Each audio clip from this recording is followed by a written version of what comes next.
Salut. Nous allons vous présenter l'application GESCOM. Alors, comme son nom l'indique, GESCOM, c'est gestion commerciale. Et au-delà de la gestion commerciale, cette application vous permet de gérer tous vos flux financiers. C'est-à-dire les prêts, les emprunts, tout ce qui est mouvement financier. Alors, cette application, c'est ceci. Voilà, simplement, je clique dessus, comme ça. Vous voyez, quand je clique dessus, j'ai plusieurs points d'entrée. J'ai les produits, les clients, les fournisseurs, enfin, tous les éléments que vous allez gérer dans votre application. Alors, nous allons cliquer sur produit pour voir comment ça se passe. Vous voyez, voilà les produits. Alors, j'ai rentré quelques produits pour les questions de démo. Donc, ce n'est pas figé. D'ailleurs, nous allons voir comment ça se passe, la création d'un produit.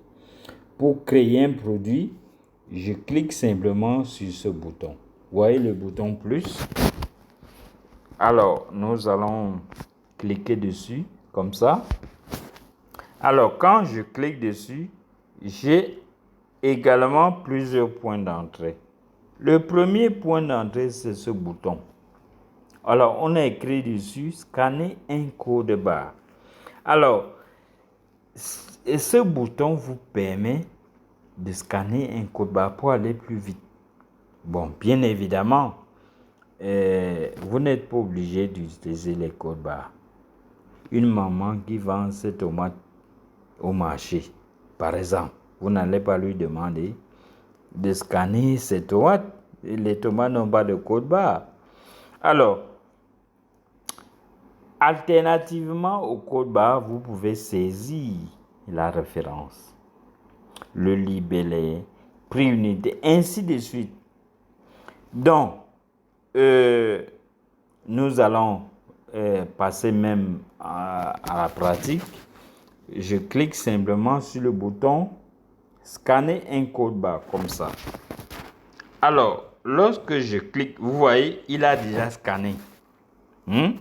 Donc, quand je clique, immédiatement, je dois faire balader mon écran parce que quand je clique dessus, il y a une caméra qui s'affiche et qui me donne la main.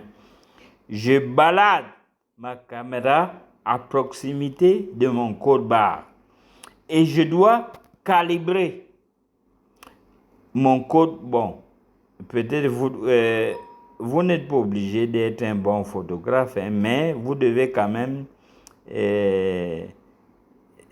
centrer votre code barre sur le cadre rouge. Vous voyez un cadre rouge. Si le code barre n'est pas cadré dans le cadre rouge, alors il ne peut pas scanner. Bon, vous allez vous exercer. Vous voyez, quand vous scannez le code barre, il vous écrit en rouge code barre scanné. Tout à l'heure, c'était code barre non scanné. Alors, je continue. Je saisis le libellé. Je vais dire par exemple, qu'est-ce que je vais dire? Faire. Je tape n'importe quoi. Faire, je tape le prix, unité, c'est 4000. Par exemple. Ensuite, je peux faire une photo. Je peux faire la photo du produit que je suis en train de renseigner. Alors, pour faire la photo, c'est simple. Vous voyez ici, ce bouton-là. Je clique dessus, modifier. Vous voyez? Bon, nous allons voir comment ça se passe pratiquement. Je clique dessus. Et quand je clique dessus, il m'ouvre une fenêtre. Il me dit prendre une photo ou bien choisir une photo.